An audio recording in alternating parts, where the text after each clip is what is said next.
আজকের টপিক ভারতের মানচিত্র। সেটা করার জন্য আমরা প্রথমে একটা যোগ চিহ্নের মতো লাইন টেনে নিয়েছি। এবার উপরে এক্স লিখে নিয়েছি, নিচে ভি, আর দুপাশে একদিকে জে একদিকে কে। প্রথমে আমরা এক্স থেকে শুরু করব।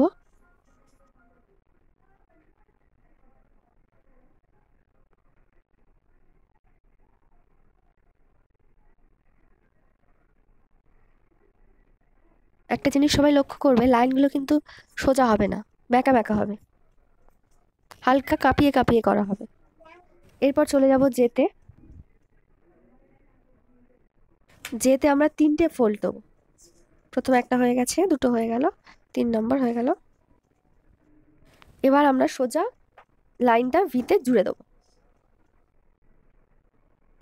ভি থেকে সোজা কিছুটা উঠে একটু স্টপ দিয়ে তারপর একটু বাঁ দিকে বাড়িয়ে দেবো, দিয়ে কে এর কাছে চলে যাব।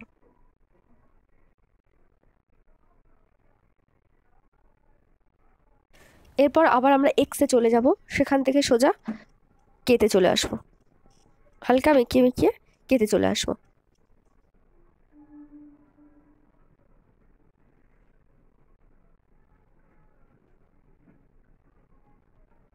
তারপর বাকি অংশটা করে নেব। সম্পূর্ণ হয়ে যাওয়ার পর ভেতরের অংশগুলো যেগুলো প্রয়োজন নেই, মানে কে যে লেখাগুলো ছিল বা লাইনগুলো ছিল, সেগুলো আমরা মুছে ফেলবো। ফেলার পরই আমাদের ভারতের মানচিত্র হয়ে যাবে। এরপর ব্যাকগ্রাউন্ডটা আকাশি এবং সাদা দিয়ে ব্লেন্ড করব, দুটো রং মিশিয়ে ব্যাকগ্রাউন্ড করব। পরে গেরুয়া, নিচে সবুজ।